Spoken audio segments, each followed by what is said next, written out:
The transport ship cut through the clouds with a silent hum before releasing its cargo into the canopy below. Within seconds, 12 figures stood on moss-covered ground, each one representing a different world, different biology, different fear. Their chitin plates, scaled hides, or gelatinous forms twitched in the unfamiliar atmosphere. The forest pressed in with a thick wetness, the sounds of life alien and relentless. Reach of Clan Zune sneezed out spores. Halo, a crystalline entity from the Arcus Rift, pulsed in infrared distress. All 12 had passed simulations, but this was no simulation. A voice had briefed them prior to entry. Survive for 5 days. No technology. No assistance. Use only what the planet offers. Evaluation begins the moment you land. There had been silence on the ride down. Only one of them remained still, eyes half-lidded, hands relaxed. The human, Elon Rivers, had barely spoken since selection. The others interpreted it as either stoicism or stupidity. Now boots touched soil. Gravity here was heavier than standard. Half of them buckled slightly. One cadet, from a low-grav aquatic world, gasped in protest. Insectoids took defensive positions, scanning with their compound eyes. A dense mist rolled low over the root-cluttered floor. Somewhere far off, a howl. Then silence. Panic wasn't instant, it brewed. The insects scuttled together, clicking in urgent conversation. The crystalline halo began glowing wildly, broadcasting distress in every visual spectrum. Another alien, a long-necked quadruped, vomited its breakfast, unable to stomach the planet's scent. One of them attempted to organize a camp, tried giving orders in a dozen tongues, but unity was already crumbling. No one was built for this planet. Except perhaps one. Elon moved methodically. He ran his fingers over tree bark, examined sap, crushed dry leaves between calloused fingers. No words, just intent. Within 10 minutes he'd wandered off, disappearing without a single farewell or explanation. That silence did more to rattle the others than any threat could have. By hour 2, nothing worked. The crystalline one had cracked a limb trying to assemble a rudimentary shelter with fused stone. The scaled ones debated sleeping in the open but feared the cries echoing from beyond the trees. Someone tried to dig with their claws and unearth biting insects that swarmed instantly. Every plan failed. Everyone looked around, searching for the one who hadn't failed. Elon was gone. Meanwhile, above them all, a drone the size of a thumbnail hovered, invisible to the cadets. It belonged to the Evaluation Council, its optical feed transmitting every motion, every failure, every choice.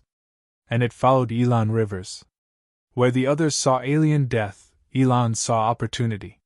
He'd learned long ago not to fear wilderness. He noted the canopy density, gauged daylight duration, smelled humidity, watched the bird life to track predators. His pace was steady, deliberate, not rushed. He passed a nest and noted the resin used, filed that away. He broke a branch at waist height, it cracked dry and clean, perfect structural material. Back below, arguments broke out. Species clashed over territory, over who got the driest patch of ground.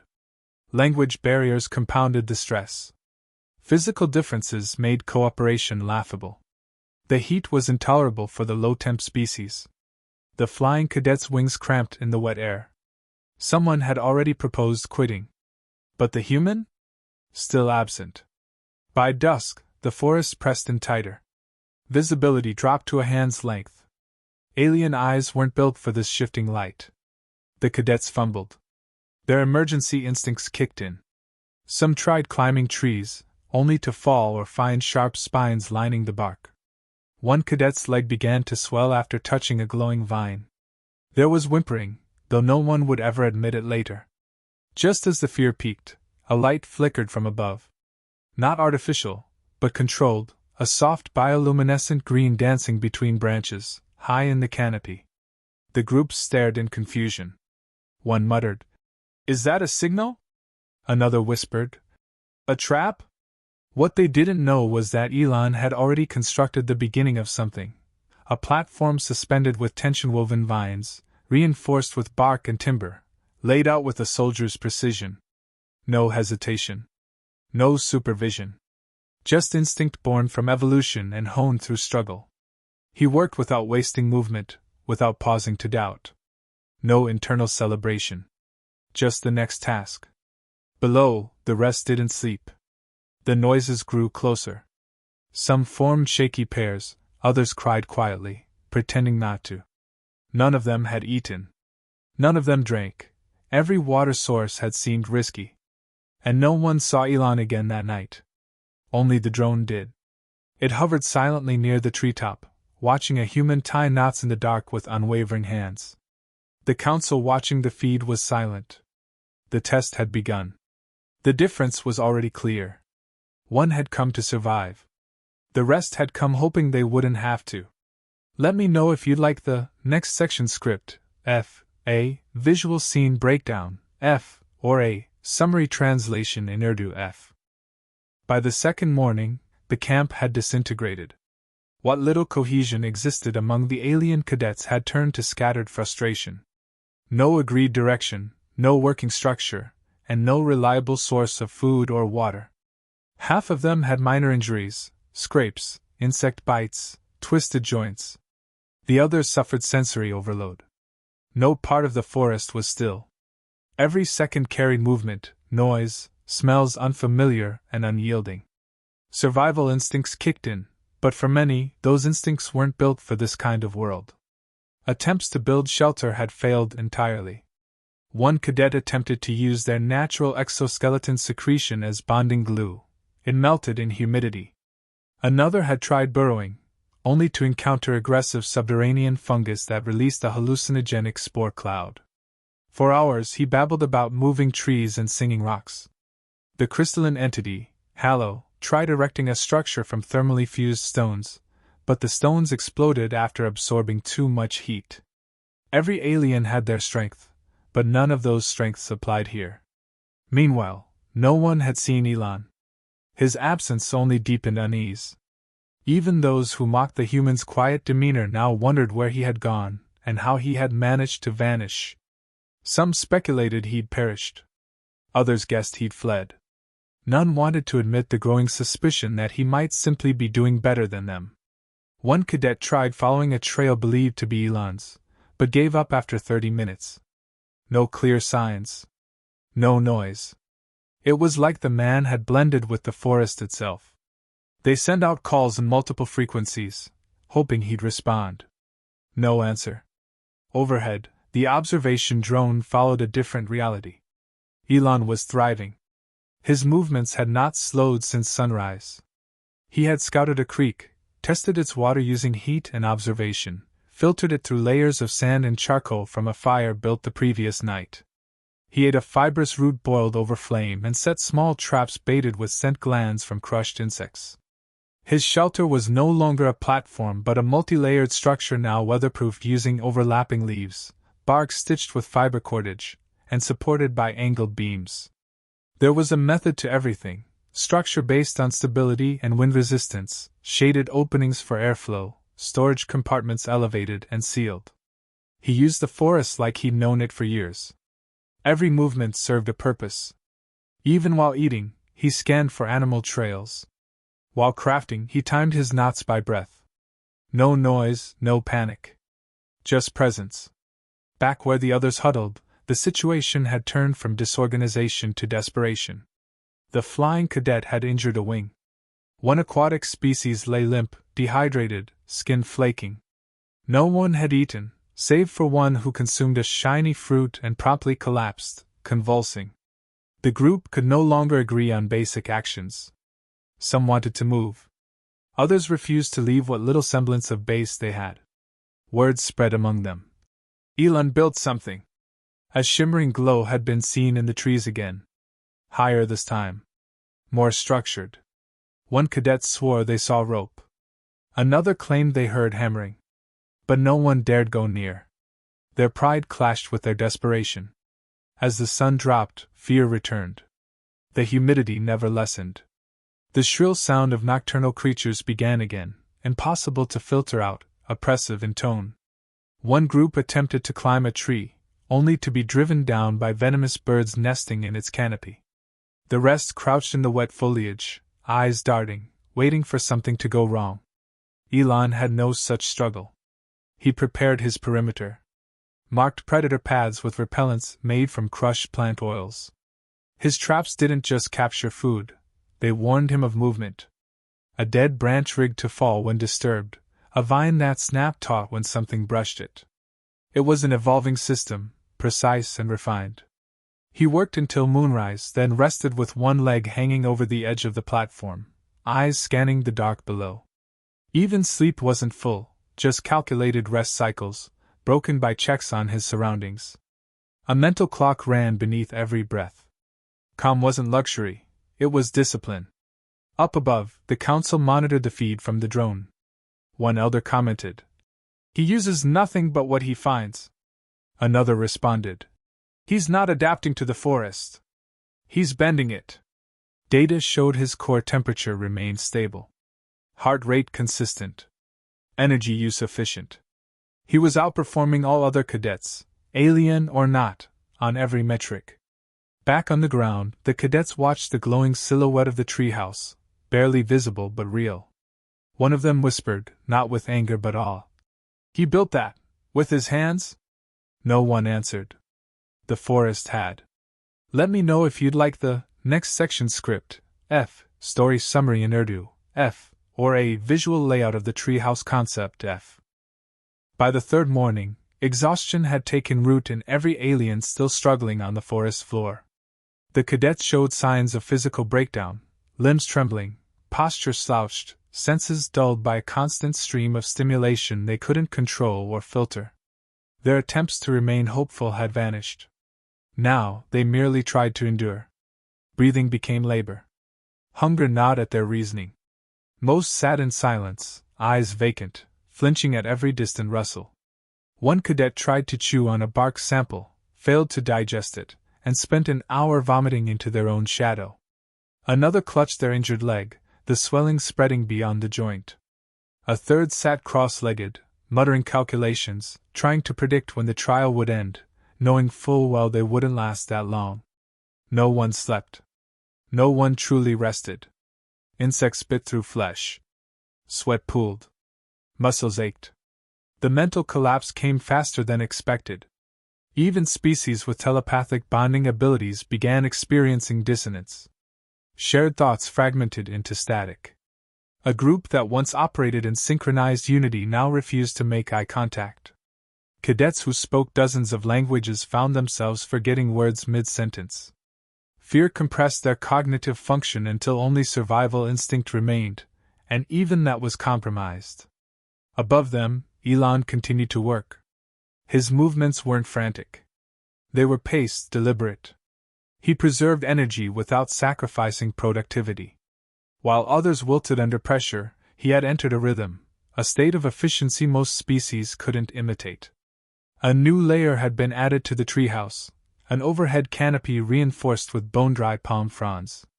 Below it, a pulley system crafted from vine and forked branches allowed him to raise and lower supplies. Small details, each of them a solution to a problem no one else had solved. Food wasn't just acquired, it was diversified. He snared a rodent-like creature, roasted it slowly, using bark for smoke control. Earlier, he'd soaked roots in running water overnight to leach out toxins before boiling. Each bite fueled clarity. His firewood dried faster, his bindings held longer, and his structure adapted. Where others failed from force, Elon succeeded through understanding. He had no way to observe the others directly, but the environment told him enough. The lack of distant movement, the silence of broken branches, the absence of coordinated noise. They were falling apart. But he didn't gloat. He didn't look down. He kept building. Late in the afternoon, one cadet broke from the group and stumbled toward the glow overhead. It took time, slipping, crawling, stopping from dizziness, but he reached the base of Elon's tree. He called upward in 3 languages. Elon looked down but said nothing. He lowered a canteen. Not an invitation, just a gesture. The cadet drank, nodded once, and left. The treehouse wasn't a fortress. It was a threshold. Built not to defend against them, but separate from the weakness of panic. Elon hadn't needed to compete. He'd simply outpaced everyone. The drone captured everything. Council members watching back on the station spoke less now. They had expected him to last longer than average, but not dominate. He wasn't just surviving. He was evolving his advantage with every hour. Metrics confirmed it.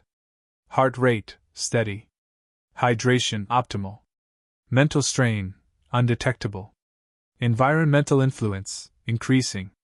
Every graph that charted cadet decline showed a single anomaly: Elon, alone, rising. One counselor murmured, "This isn't luck." Another added, "It's ancestral conditioning." A third remained silent, eyes locked on the footage of Elon tying a reinforced net. Below, the group barely qualified as one. Some now whispered to themselves in looping mantras. A few tried forming a new plan, only to collapse before execution. They weren't just failing the test, they were breaking under its structure. The trial wasn't designed to kill, but to reveal. And it had. It had shown who could think without panic, who could function without command, who could act with purpose in absence of guidance.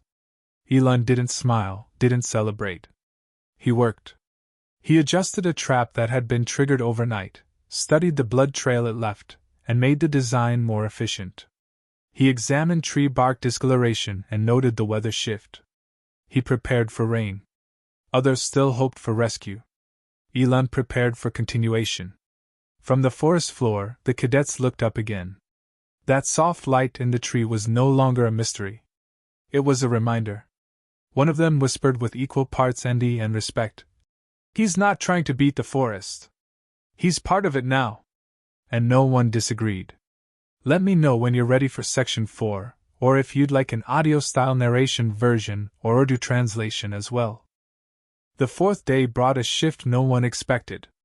The forest grew quieter, not in peace but in warning.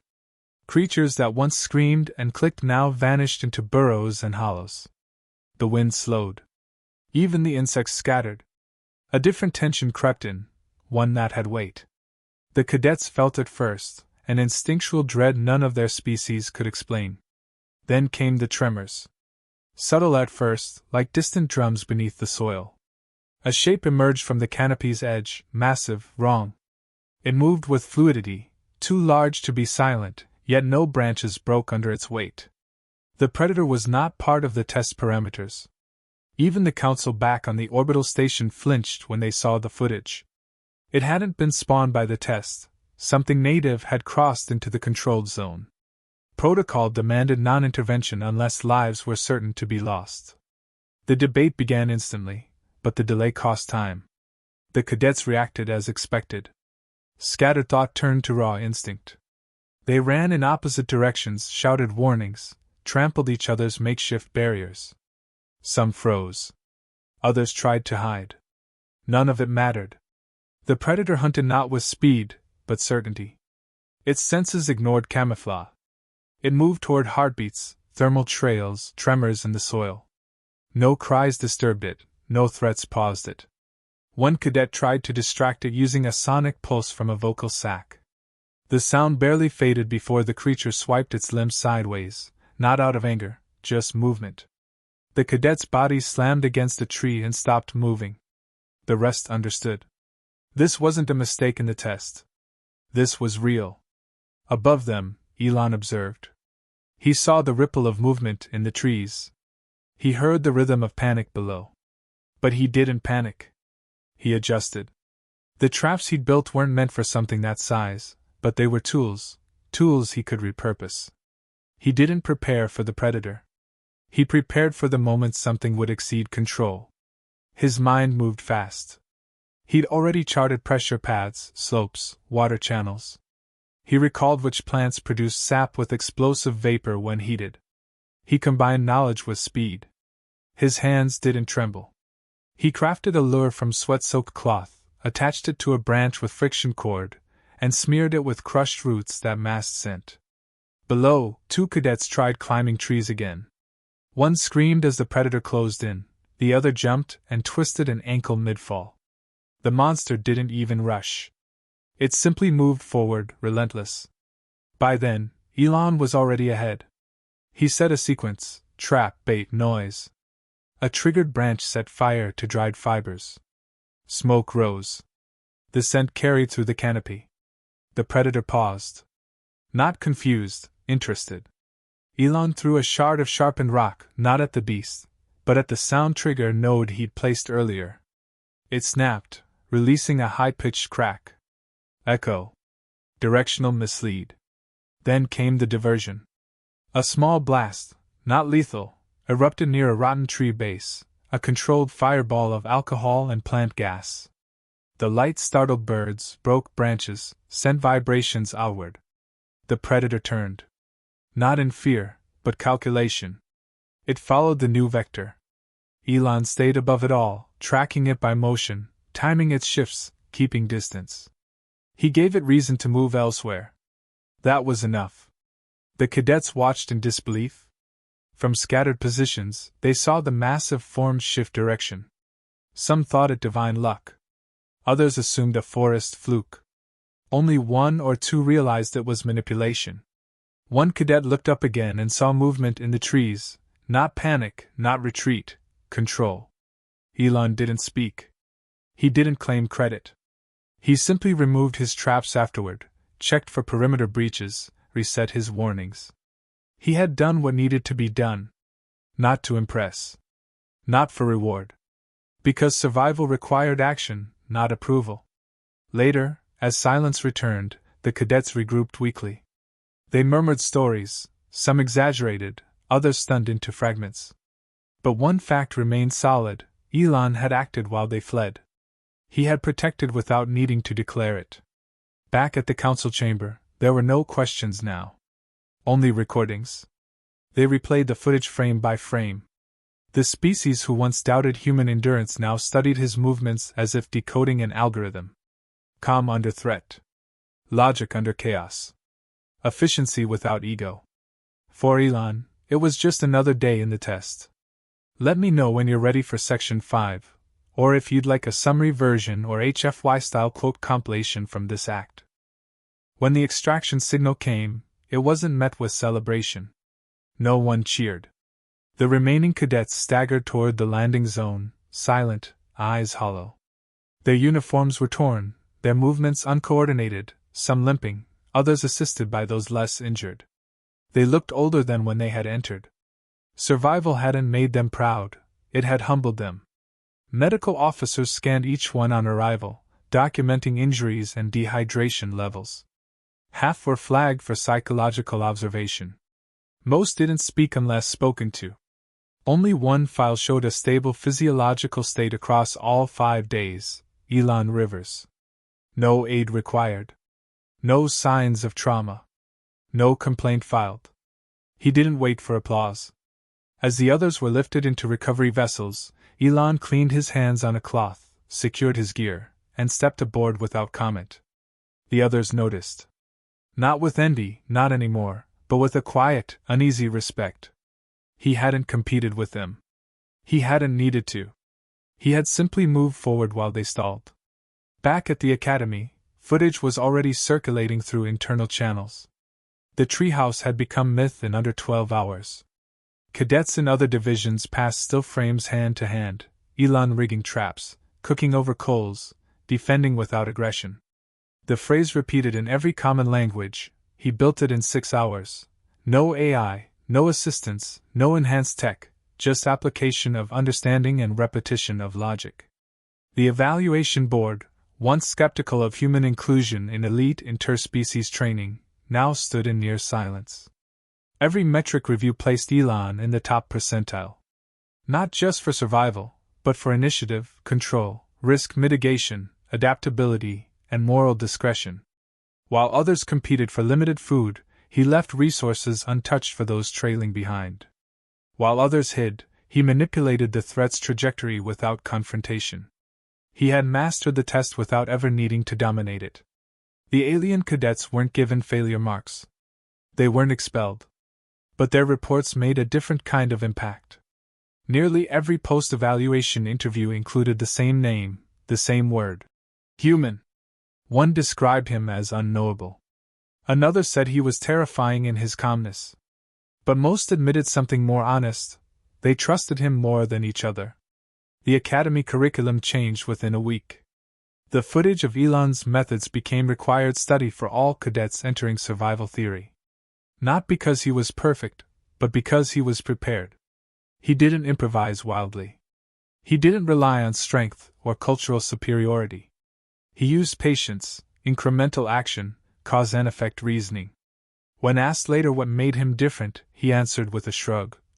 I just didn't expect it to be easy. He was offered commendations, titles, recruitment to advanced divisions.